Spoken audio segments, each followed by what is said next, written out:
All right. Well, good morning, everyone. Welcome to today's Health Department Advisory Panel meeting. Hopefully you're all doing well. Just a few announcements. I'm Nikki Lemon, and I'm the chair of the Health Department Advisory Panel. Happy to be here, and just a few housekeeping notes. Please remember to mute your phone throughout the call in order to eliminate any background noise. If you are calling in, you can press *6 to unmute if you need to speak during the meeting. You can also use the chat feature or raise your hand feature for any questions. But if you would prefer to send an email, please email any questions to Jeff at jeffrey.montavon@epa.ohio.gov. And I think Jeff will put his email in the chat as well. We are recording this meeting, and it will be available to watch at a later date. And just a reminder, today's meeting is only scheduled for 1 hour. The last item on today's agenda will be a continuation of our bylaws discussion that we presented during the last Health Department Advisory Panel meeting. And so non-members, you are welcome to stay on the call, but we understand if you prefer to leave at the meeting at that point. We do ask that all Health Department Advisory Panel members, though, remain in the meeting for that discussion so that we can wrap up the draft bylaws and hopefully move to get those adopted at the next meeting. So, Jeff, I think that's it, and I will turn it over to you for a roll call. All right, thanks, Nikki. So just members, be sure to unmute yourself and speak up when I say your name so we can take attendance here. So first, Mike Cooper. Okay, so not hearing Mike. Jeff Ritchie. I'm here. Jeff. Craig Ward. Here. Thanks, Craig. Barry Grisey. Yeah, I'm here, Jeff. Right, thanks, Barry. Paul DePascal. I'm here. All right, thank you. Rick Garrison.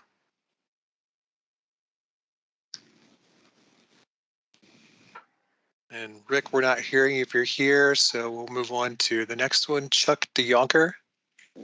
I'm here. Good morning. Chuck. Larry Schaefer. Good morning. I'm here. All right, thanks, Larry. Paul Montgomery. Good day. All right, thanks, Paul. Joe Mazzola. I'm not hearing Joe, so we'll move on. Garrett Giozzi.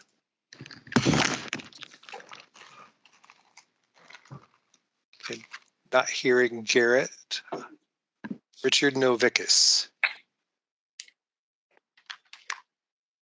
I'm not hearing from Richard. Yeah, Rick's here too. Oh, Rick's here. Okay, thanks. Yep. And Beth Bickford. So I think I saw. Yes, I'm here. Thank you. Thanks, Beth. All right, thank you, Nikki. That's the members. I think we're only missing 4, so we've got a quorum for sure today. Okay, fantastic. Great, thank you. First on the agenda is approval of the October minutes. I believe, Jeff, you did send those out. Hopefully everyone has had a chance to review those. Do we have a motion to approve the October meeting minutes? This is Larry Schaefer. I move to approve the minutes from the last meeting. Thanks, Larry. Do we have a second? This is Paul Montgomery. I second the motion. Great, thank you. All those in favor, say aye. Aye. Any opposed? Great. Aye. Motion carried. Minutes are passed. For those of you who may be new to the Health Department Advisory Panel, just a really brief background. This panel was established a few years ago to create a stronger relationship between the Ohio EPA and approved local health departments. And the Health Department Advisory Panel provides input to the Ohio EPA so that the agency can assist local health departments in various aspects related to solid and infectious waste, as well as the construction and demolition debris programs. Members of the panel participate voluntarily, with 2 representatives participating from each of the Ohio EPA's district regions. So as I mentioned a little bit ago, we are working on our bylaws, and always looking for new members. So be on the lookout for that. We will need to incorporate a changing of the guard with members on the panel here soon. So thank you everyone for joining us today. And we'll move on to our next agenda item. I believe Beth Bickford with the Association of Ohio Health Commissioners is on the line. Good morning, Beth. And I have you as providing health update. Yeah, thank you. Good morning, everyone. I think most importantly, as we continue to try to make our way through the pandemic, and with it, we are with AOHC in partnership with the State Health Department through a workforce development grant. We are reinitiating our regular educational schedule with the aggressive goal of having 3 offerings each of our classes this year, in addition to our spring and fall conference. We do the spring conference, as you all know, with our partners at OEHA and OFI and OABH and ODH and OPHA. So that's planned. You may not have even heard the date yet because we had to find a new place, but it's May 23rd through the 25th at the Hilton Polaris. And so that's a new venue as well, a little later in the month than usual. And hopefully enough distance between the spring event that OEHA hosts and this event. But we're also going to have spring events that AOHC offers for new employee training, leadership essentials for health district success, which is geared at the management level staff of health departments, and Health Commissioner University, which is geared toward new health commissioners, administrators, or those who are working toward that. And as well as, which one am I forgetting? Finance, it's brand new. We had it scheduled to present for the first time in the spring of 2020, and you know what happened then, so we had to cancel it. So we have a new class for those involved in financial management of their organizations that we're offering for the first time this spring.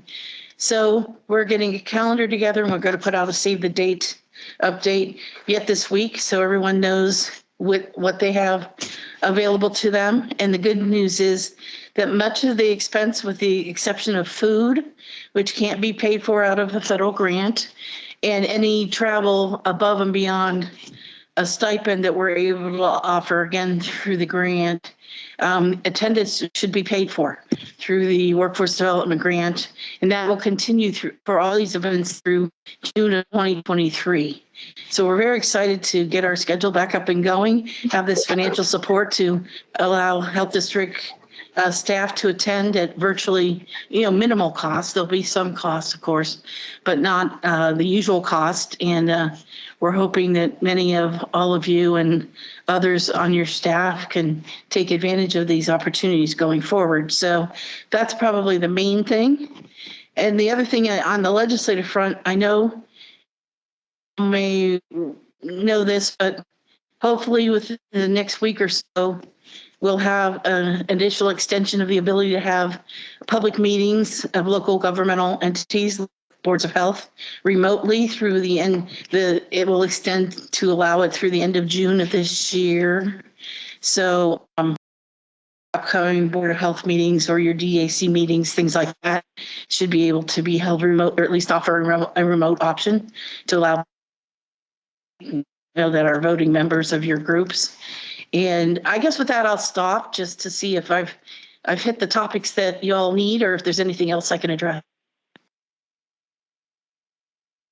Thanks, Beth. Really, really good information, and glad to hear that we might get the remote options back again. So does anyone have any questions for Beth? If so, you can type those in the chat or raise your hand. And right now I don't see any questions, Beth. But if anyone does have any during the meeting, please feel free to raise your hand or enter those questions or comments into the chat. All right, Hey, Nikki, thanks, this is Beth. Mhm. I'm probably going to sign off because I have no heat at my house, and I'm trying to get arrangements for a Yeah, no furnace problem. company to come and save me before the next Armageddon comes. So No problem. If there are hope any you, questions, and if there are any comments, we'll get them questions, to let you. me know about them. Yep, we certainly Okay, will. that'd be great. Thanks so Yep, much. thank you. Okay, thank you. All right, next on the agenda is updates from the Ohio EPA. And first, I want to welcome Brad Mitchell and turn the floor over to you, Brad. Welcome. Great. Thanks, Nikki. Just a quick introduction. So about a month ago, I started as an assistant chief in the Division of Materials and Waste Management at Ohio EPA, working real closely with Vlad and Joe, still working through kind of who's taking on what responsibilities. But I'm glad and happy and excited to get back working in DIMWAM. So just a little bit about myself here. Back in 2012, I did start in the Division of Materials and Waste Management doing authorizing actions. At that time, it was combined with the hazardous waste program and solid waste programs. So I was doing both programs there for a little while, up until about 2016, when the hazardous waste program moved to a different division. That's when I became manager of the permitting for the hazardous waste all across the state. Been in that role ever since, up until, like I said, about a month ago, and now coming back and really excited to work with the folks in DIMWAM within the agency and all the local health departments. One item I did want to mention too, and you'll hear a little bit more here in a few minutes about the upcoming Inspector Training Academy and making sure we really look forward to getting health departments' participation in that. And it's really key. So if we can get just a plug for the applications there. Like I said, you'll hear more in a minute, but I kind of wanted to open it up, see if anybody had any questions for me right now or anything like that. Again, use the chat function or the raise hand. Not looking like there is anything. Again, if anybody has any questions, please reach out to me. Jeff has my contact information that he can share out, and I'm sure he can share it with Nikki and everybody else to get out to the panel. But excited to be here and work with everybody. So. This is Larry Schaefer. I just wanted to say we had one staff member participated in that, and it was a big benefit. She came back with a lot of knowledge that we and an expertise that we just didn't have before. So we appreciate that opportunity. Yeah, that's great. And like I said, there'll be a little bit more discussion here in a minute. But thanks for the plug, Larry. I know it's very valuable that we offer that as an agency to everybody. So it's good if you have people who are doing solid waste programs in the health department or CNDD type inspections, that getting that local perspective coming in to theirs helps us along with helping you guys too. So. All right, great. Thank you, Brad, and welcome. I don't see any other questions or comments in the chat.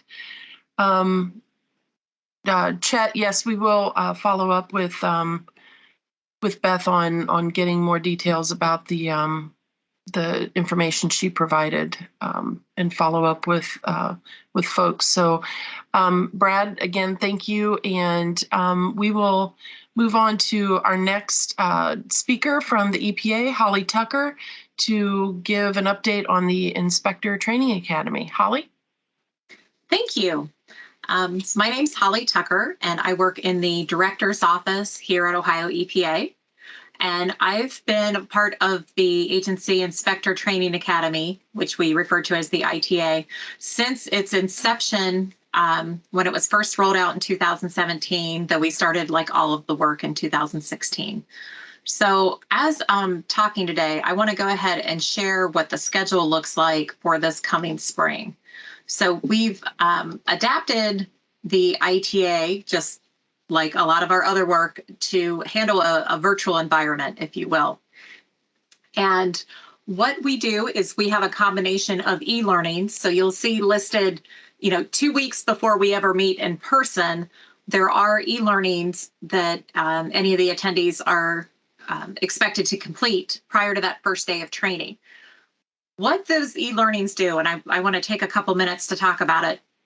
Our module 1 is legal considerations. And so everything from our legal authority to whether or not you could be sued as an inspector, public records, all of those kinds of things is module 1. And then module 2 really focuses on effective communication. Everything from wanting to make a good first impression and why that's important, to how to speak with someone to gather information, kind of interview techniques. And there's also content in there about when we communicate effectively, how to put someone at ease, how to encourage them to talk with you. And also, if you find yourself in a situation where someone is maybe being, verbally aggressive, kind of one, how to recognize that. And 2, what steps to take to try to de-escalate those types of situations. And also just reminders for staff that, everyone's safety is paramount. You find yourself in that situation, those and the de-escalation techniques don't work, get yourself out of there. So that's modules 1 and 2, okay? The e-learnings for those, like with module 1, it's a lot of our standard operating procedures, handouts, reminders about here's where our legal authority comes from. And one of the things that we're doing different this spring is that the attendees are going to be required to receive a passing score on the e-learnings in order to attend the ITA, the actual live trainings. So you may be asking like, oh, come on, is it that big of a deal?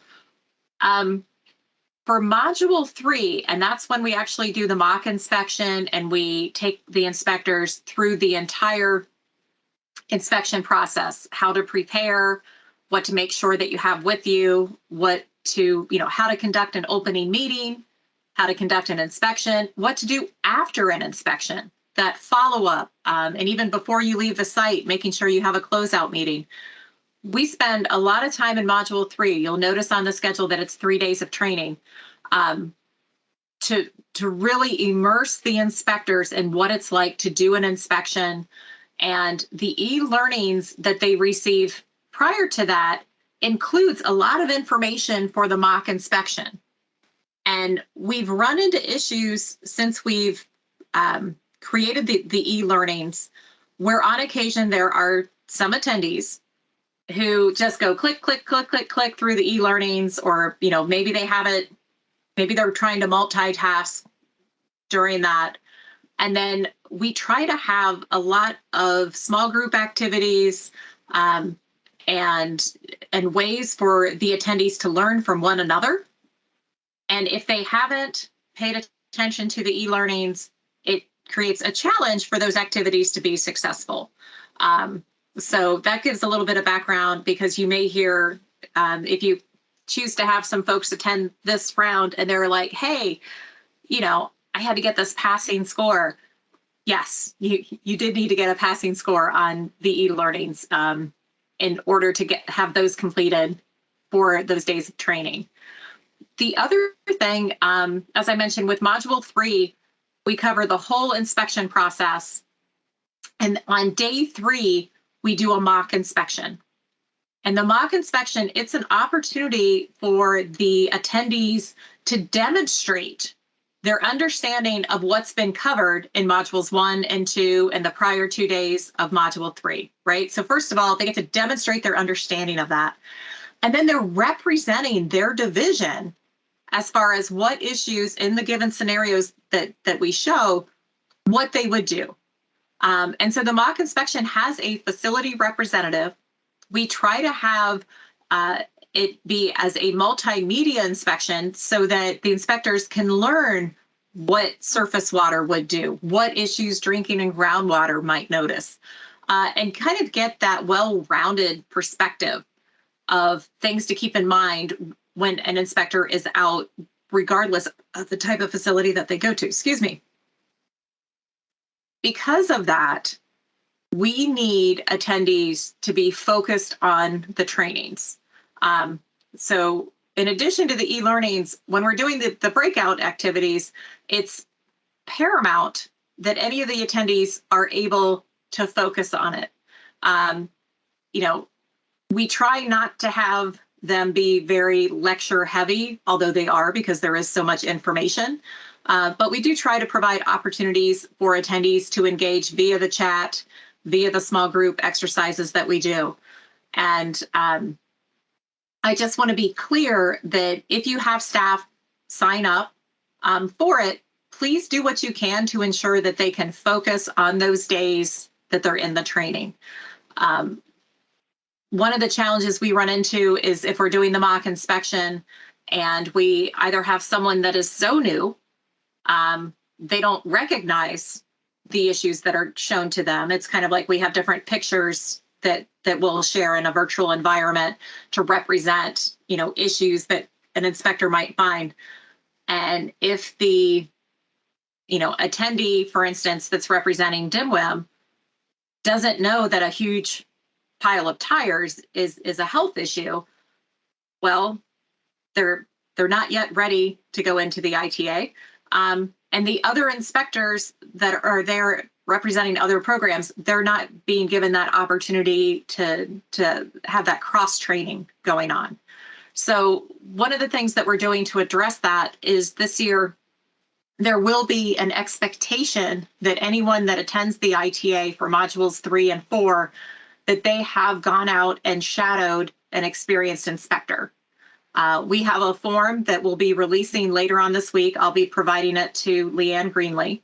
And that form will need to be submitted prior to folks actually attending module 3.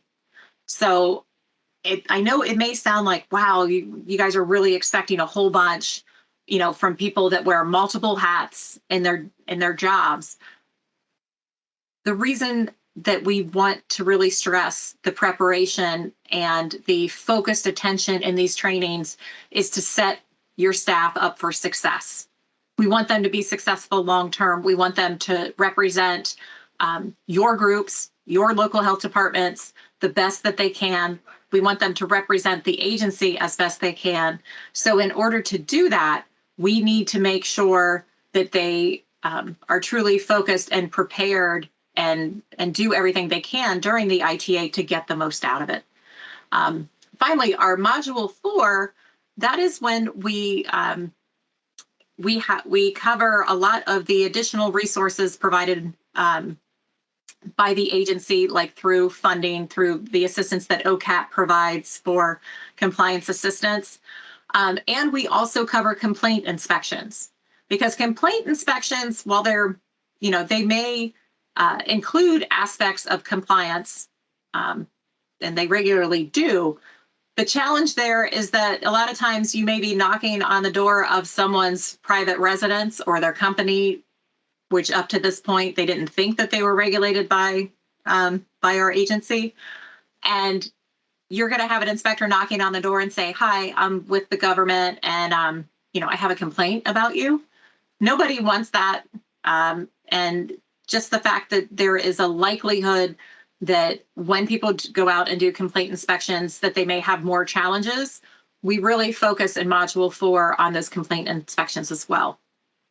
You will notice on the screen, there are on March 14th and April 8th, I'm sorry, I have a bigger monitor over here if you see me looking to the side. Those are dates that we have district discussion forums. And in previous sessions of the ITA, we had the local health department attendees would meet with the DMWIM management team for the respective district of the agency that county is within. What we're doing this time is that the local health department attendees will be joining all of our other attendees that are attending this spring to have those district discussion forums where there's experienced inspectors from different programs that can talk about some of the challenges and the ways that they have applied the material that is covered in the ITA. So that is what those district discussion forums are when you see it noted there. So that kind of covers everything with the ITA. I think, does anyone have any questions about it? And I think one thing to let you know about Leanne Greenlee, she will provide us all of the names of any attendees for this spring by February 15th. That is when we need to do the final enrollments so that we can get the e-learnings out to folks, and we want people to be able to have plenty of time to get those completed. So, Nikki, I believe that's all I have. Great, thank you, Holly. If anyone does have any questions or comments, please enter those in the chat or shoot Jeff an email. And with that, thank you, Holly, again. Appreciate all the information. Really looking forward to that training. Next is Marie Barnett with Recycling and Litter Prevention Grants Updates. Marie? Good morning, everyone. Once again, my name is Marie Barnett. I'm with the Office of I work in the section of the Recycling and Litter Prevention Unit. I'm the grants administrator. I'm actually housed in the Division of Environmental and Financial Assistance, we like to call DEFA. And what we do is once a year we give out recycling and litter prevention grants. We do have public health districts and state agencies that are eligible to apply. Our next deadline is actually this Friday, February 4th. So that's kind of, if you haven't submitted a grant to us, it's probably a little late to start working on that. But we will open it up again on November 7th of 2022 and start funding for the projects will be due on February 3rd of 2023, and that will be for the 2023 grant cycle period. What we do is we provide funding for equipment for the collection and processing of recyclables and construction and demolition debris, funding to implement litter collection events, outreach, and education.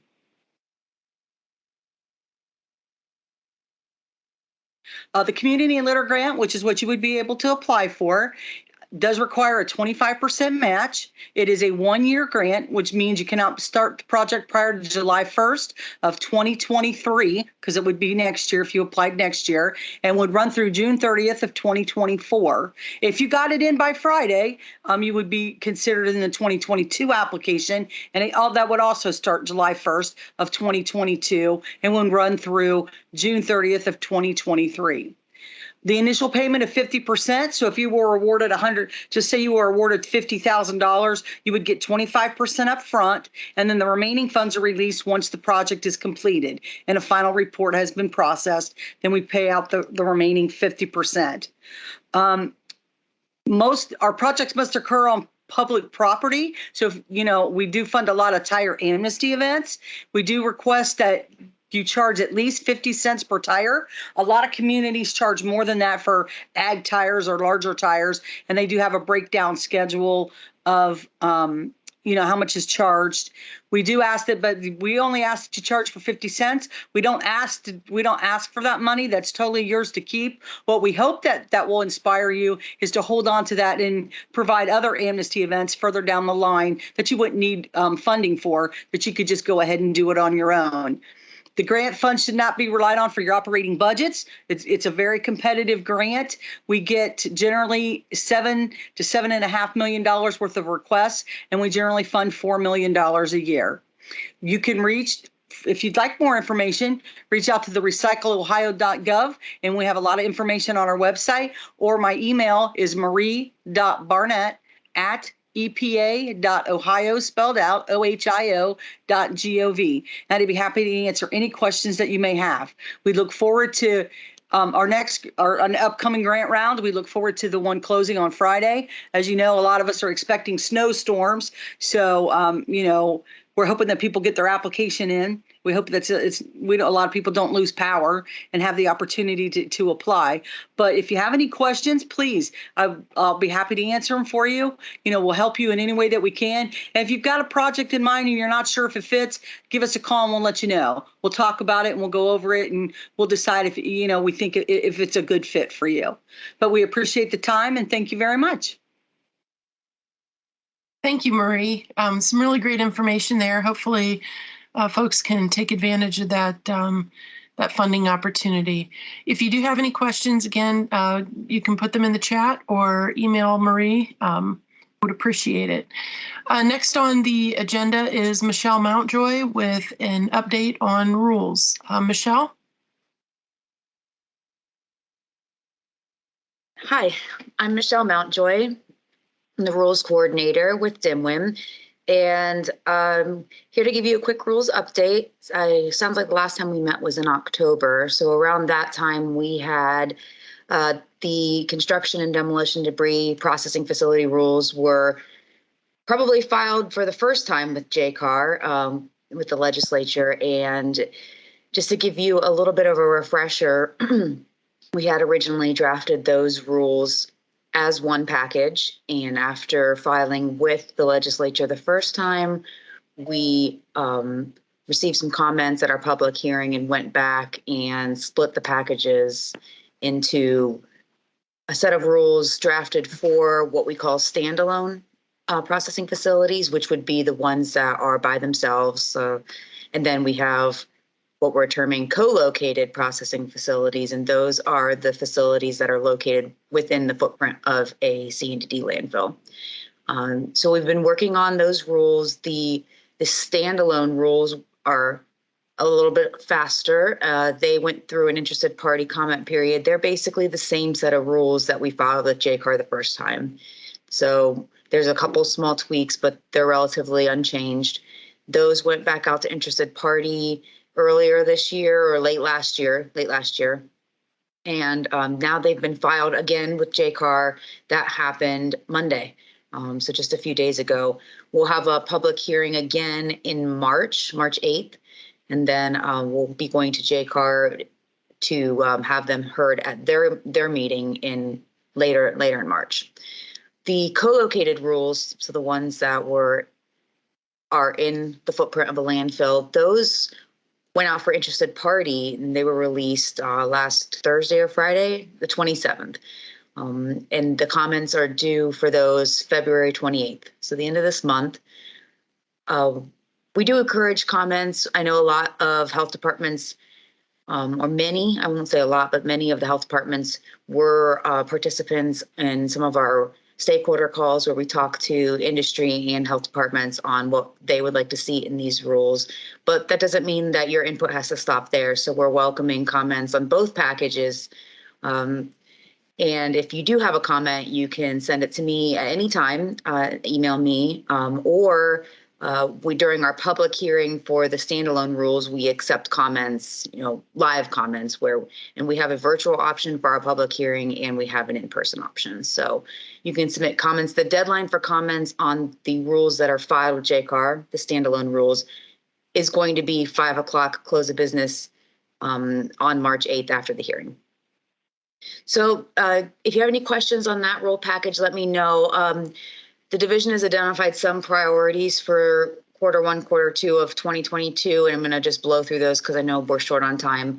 We've got the fee rules. Those were solid waste fees. Those were out for comment until last week, and we did receive a handful of comments on those. We also have coming up. Scrap tire rules, that's going to be the next big package that's released for interested party in the next month or two. So keep a lookout for those. And infectious waste is going to be coming hopefully soon as well. So if you have any questions, or if you're not signed up for our listserv and you'd like to be, reach out and I'll help any way I can.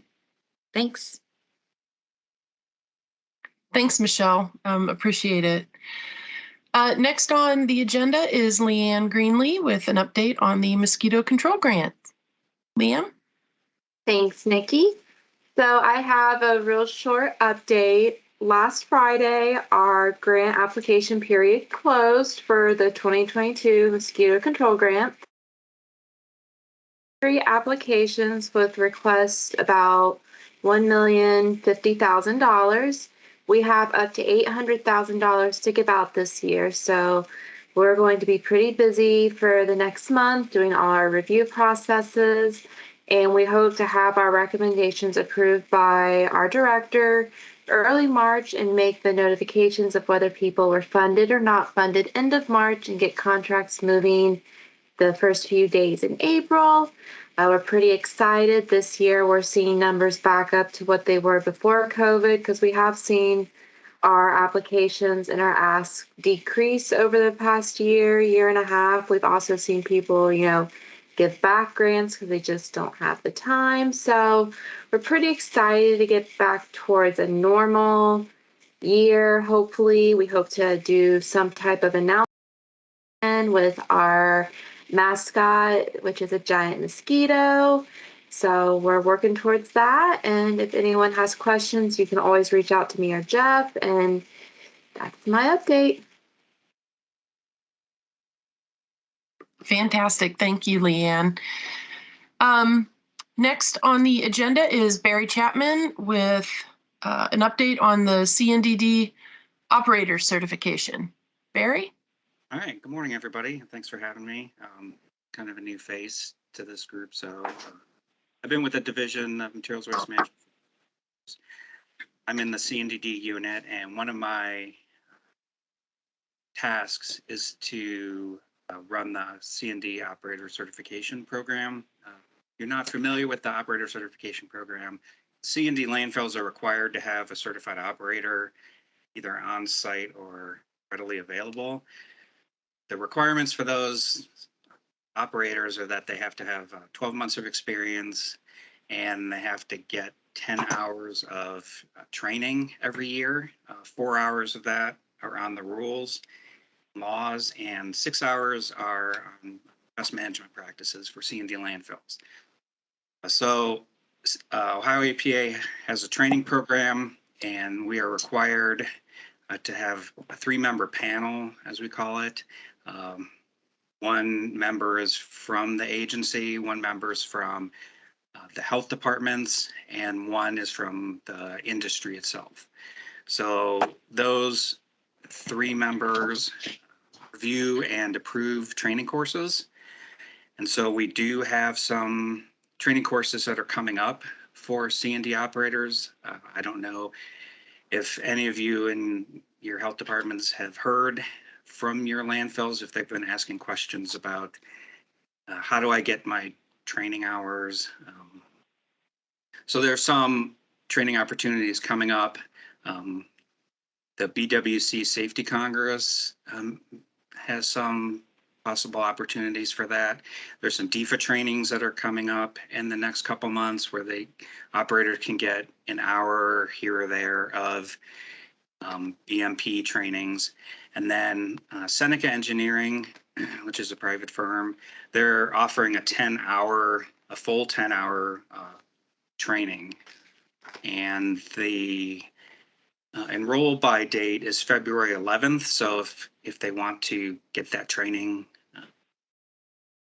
applied quickly, it's like 3 different training opportunities, and that all adds up to the 10 hours. So if you have any questions about that, Leanne can send out those links, either the Seneca Engineering training or the BWC training, which possibly could offer some RS hours too. So if you have any questions about that, I reach out to Leanne and she can get back to us.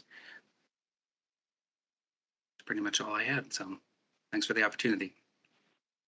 All right. Thank you for the information, Barry. We appreciate it. We'll make sure to get that included in the notes for this meeting. And so now I will turn it over to Jeff Montavon for an update on the groundwater workshop that took place recently. Jeff? Yeah, thanks, Nikki. Just kind of reviewing, last week we had a groundwater workshop. It was on January 25th. So this was offered for local health departments. The topics were selected based on recommendations by the Health Department Advisory Panel and also Ohio EPA staff. So Ohio EPA geologists presented on several topics, including the history of Ohio's geology, regulatory aspects of groundwater, monitoring well inspections, and also the Mahoning County Public Health presented about their residential well sampling program. So we have more than 200 people participate in training, which is the highest attended training that we've offered for local health departments. We did receive 2 registered sanitarian credits from the Ohio Department of Health, and there are plans to make this training available through Ohio EPA's e-learning system. So if you weren't able to attend that, it should be available in the future. So we're working on getting that online and available to everyone too. So it's our goal to offer quarterly trainings for local health departments, and we're always listening for any topics that might be of interest to you. So if there's something we could cover in 2 hours, please let us know. So when you're out, you might be thinking about subject matters while you're conducting inspections. And I'm sure if it's a topic that you want some additional training, other health departments around the state would also benefit from that training. So please send us any topics you can think of. We're always willing to listen to those, see what can help you out, provide the most benefit for you. And as I mentioned, just feel free to email me or Leanne or any of the staff here and say, hey, we'd like to look into this possible topic and we can see what we can come up with. So feel free to reach out to us for any of those. And Nikki, that's all I've got on that training. All right, great. Thank you, Jeff. I was able to attend the training and I thought it was fantastic. So thank you for coordinating that and putting that on. It was really beneficial. Next up is Garrett Giozzi with the Ohio Environmental Health Association with an update. Garrett, are you on still?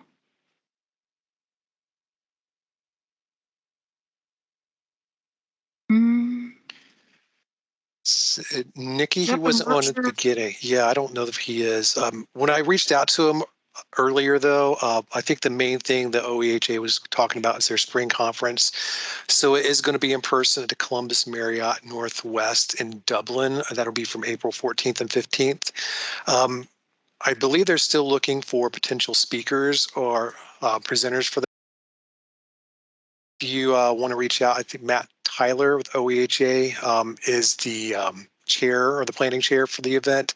So you can reach out to him. I can put his email address in the chat, but his phone number here is 937-225-4463. So you can check that out, or the OEHA website has some more information, but I think that's the main thing they have happening in the near future here.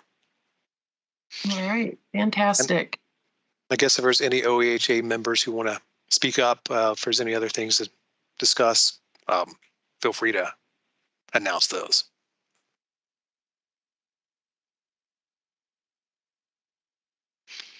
I'm not seeing anything in the chat and no one's raising their hand. So we will include that information in the minutes and I'm sure OEHA will be sending out announcements about that as well.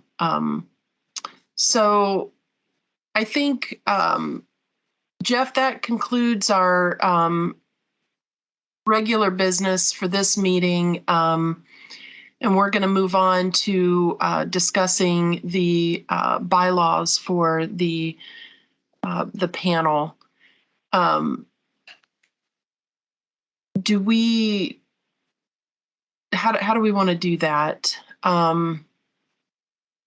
Yes, I will share the screen. I've got the draft bylaws here, And we did have some comments from Craig Ward. So Craig, we may put you on the spot just to discuss those. I think they were all pretty good recommendations that you had. So I'll share the screen and we will proceed from there. Yeah, that'd be good. And so, yeah, I would ask panel members, please let's have this a robust discussion so that we can get some contribution and changes made and hopefully wrap this up so that I think we would bring this back to our next meeting, right, for approval. Is that what we're planning on? Yeah, I think that should be right. So we'll probably have the work group meet before the next meeting and just kind of finalize everything. Then we'll have it out for any additional comments and then changes and then vote on it in the April meeting. All right, great. Jeff, can you zoom in on that just a little bit? Oh, sure, yeah. 120, 30, something like that.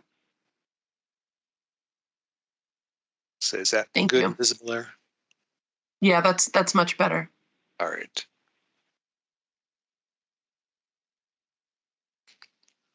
So, Jeff, did you want to walk through this or do you want me to? Yeah, so I can go ahead. And first, I guess we have some comments from Craig here also kind of talking about the commitment for the panelists. So membership, I think these questions we haven't read from the last time on how to recommend or recommendation for appointing. So we were looking at how we'll approve health districts move appointments forward. Methods for health department supply be on the panel. Will health commissioners or directors or environmental health make recommendations? And OHA, AOHC representation, Ohio EPA representation from city health departments. So Craig, we're going to take a look at a couple of your comments here. I think you had 3 on this particular topic. Excuse me. So Craig had mentioned a maximum of 4-year commitment to the panel and to start the process. Some members should be given an initial 2-year commitment. That way we have staggered committee members with prior knowledge from the previous group. This means over 2 years, half the membership will be turned over. And this is further, again, I'm not sold on the exact term limits, anything like that. I just like the idea that turning over committee members, we still have some that are in place that have had previous knowledge, things we discussed or things we had. But as for term limits, things like that, I mean, I'm not sold on 4 versus 2 versus 3, but just throw that out there. Yeah, and that idea is good, just as you mentioned there in your comments, so you're not having the entire membership turnover at the same time. So, I mean, there will be a process for staggering those term limits, and that might be something from the start we can start doing. Then it might just be a 4-year after that, but that's, I think, a good plan for staggering, at least starting off, so everyone's not leaving at the same time. In your second comment here, you're talking about if panel member can't fulfill the 4-year commitment, they should relinquish their spot and allow Ohio EPA to recruit a new member for their district or allow that local health department to find their own internal agency replacement to fill their spot as long as the person is working in the solid waste field and programs. This is Larry Schaefer. I'm in favor of that, but I think we need to define a little bit what can't fulfill the commitment means. So, I mean, is that missing a number of meetings or, I don't know. So my original thought, again, with writing that in there was just if, we have employees who transfer to other divisions, other health departments, things like that. That was my initial thought, is they're no longer with our agency anymore. But again, that's a good point too. If, we do have members that are assigned but do not participate, I think that might be another reason to address that as well.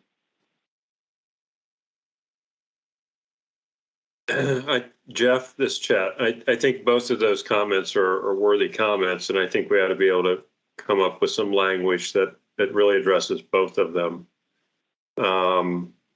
Maybe we can look at some language that the Materials Management Advisory Council has in regards to the number of meetings missed, and obviously consideration about if someone, a member of the panel moves either from one health department to another or out of the industry entirely.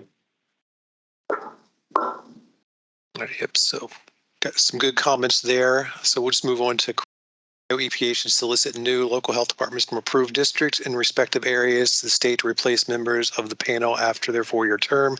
This will allow more counties to participate if they wish to. If Ohio EPA can't find a suitable replacement, the panel membership could be offered to the local health department whose term limit is expiring. And that seems to be a good process in terms of finding new members if a term limit should expire. And of course, I think it's also addressed up here that, if someone is leaving, they might have a recommendation as they go too.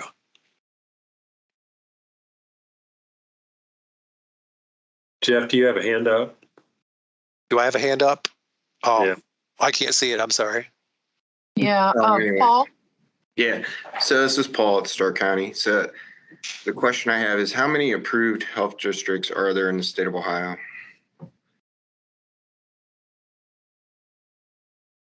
Leanne, do you have that number off the top of your head?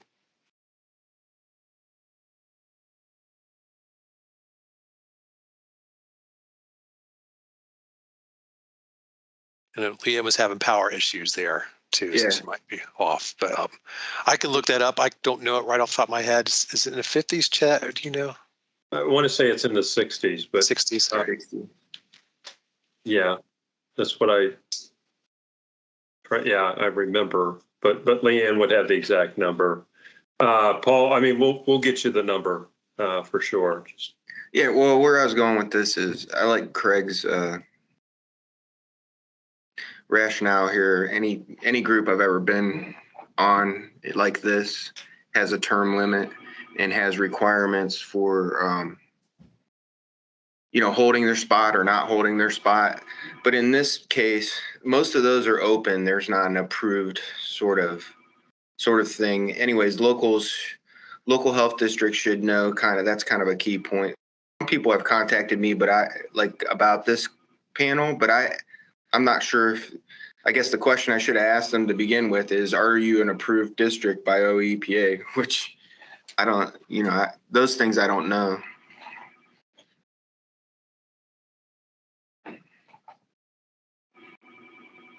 Yeah, and we do have sorry, go ahead, Chad. No, I think it would be a good idea, Jeff, not only to provide the panel members with the number, but also maybe the list of approved and non-approved health departments. We'll want to get that list out to them. Yeah, that sounds good. I can get that out with our next communication. I know we've got that list readily available on our website, so I'll just find the link and get that out to everybody too. All right, thanks. And Jeff, a clarification on this, or something that we might need to expand upon, is in under 2.1, the panel composition, that the panel is 2 from each Ohio EPA area. Maybe spelling out what those areas are, or some sort of reference to. Yeah, because I think we're referring to our districts. So we should put a definition of what Ohio EPA's districts are. Yeah, and Jeff, you are correct. It's Ohio EPA's districts is with that reference, but I think we can put addendums to this set of bylaws just so when we start referencing items such as this, that there's some reference point. So yeah, this I think is good information. So when our work group meets, we can implement these, make sure everything is well defined, and kind of put that together pretty well. So do we have any other discussion about the membership we want to address before we move on to the next set of comments? Paul, you've got your hand up. Did you have another comment? I forgot to unclick it. Sorry. No worries. No worries. Yeah, Jeff, we've got about 5 minutes left. Okay, yeah, so we'll move through these pretty quickly here. So the next one from Craig's comments, we're looking at officers and support. And he mentions include language in the 3 defined duty positions. So we don't really talk or, talk more about the chair, vice chair, and secretary. The 4-year term member must sit on the committee with no position is one of the 3 years. Okay, chairs. So Craig, so when you say that, you mean that we would have members who aren't the chair, vice chair, secretary, in addition to those from each district. Is that correct? Well, my idea behind that was just you had to sit on the committee for a year before you could become one of the chairs. So, okay. Going back to the whole 4-year commitment, you'd be on the panel for a year and then you could kind of bounce into the chairs. And then I kind of had it as like a stagger system where you just work your way up. And it's implied that you start as secretary, go to vice, and then become the chair. Okay. So you're looking at kind of a progression there. So correct. Yeah, essentially you'd probably have to have, well, after things get moving, 3 years experience before you're the chair in order to get that position to move through. Yeah, and this is Nikki. I like that. I think that would be helpful for folks serving in those positions to be part of that progression. So thank you for that suggestion, Craig. And then just terms for chairpersons just need to match the terms used for panel membership, which makes good sense there too. I think we had one more set of comments here. So see, we're getting close to 11 o'clock. So Craig's comments on the meetings, meeting minimum should be quarterly. And agree a member must be present to cast a vote, but ensure language is specified that includes virtual attendance is acceptable.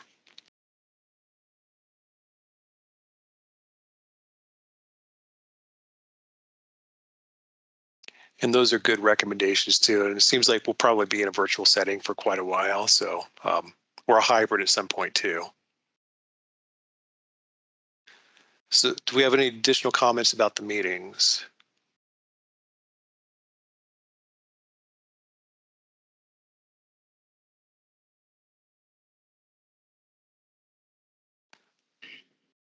Yeah, I would say if anyone on the panel does have any comments, please send Jeff an email so that we can capture those. We'll get the work group pulled together to take a look at all of this again before the next meeting, and then send these out for panel review so that hopefully we can wrap it up during our next meeting and look at getting some new members involved and some rotation going. Another board that I served on a year after we started, we implemented the staggered or progressive arrangement and asked for volunteers from the current panel members, those that were willing to just be on a 1-year, 2-year, 3-year rotation so that we could start to stagger folks. So we may reach out to panel members and see who would be willing to serve in that capacity so that we can start the rotation. Go ahead, Jeff. No, as I say, Nikki, do you need any additional volunteers for the work group? We could set the meetings up and everything, but there might be 1 or 2 meetings prior to the April meetings. So hopefully not too much of a time commitment, but probably just be discussion and just kind of finalizing some of the language here. Yeah, I would say if there is anyone that wants to participate or help us out, shoot Jeff an email and let him know. We are just we would appreciate any additional help so that we can ensure that voices are heard and ideas are taken into consideration. So we very much welcome it. And I'm getting a call that I need to take, so I apologize. No problem. We can wrap it up here, Nikki. So I'll just do the last couple items here. So just moving on, looking at our April meeting, we always try to have a local health department give an update for any programs they have. So if you're interested in volunteering to present during the next health department advisory panel meeting, or know of a nearby health department who might have an interesting or unique program we'd like to hear about, just let us know, reach out and ensure we can get them on the agenda for April and just give them some time to speak. And with that, our next meeting is scheduled for Thursday, April 28th at 10 a.m.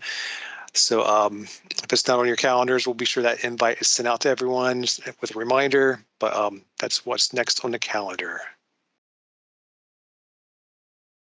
All right, thanks, Jeff.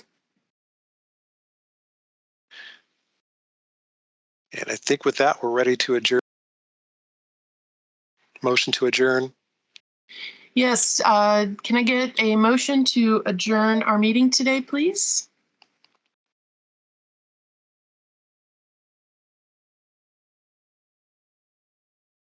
Anyone? This is Chuck Yelker. I'll make that motion. Oh, thank you, Chuck. Can I get a second? Craig Ward, second. Thanks, Craig. All those in favor say aye. Aye. Aye. I hope that there's no one opposed, but anyone opposed? All right, hearing none, we are adjourned. Thank you, everyone, for a really great meeting. And I hope you all stay safe, stay warm, and we will see you in April. Have a good one.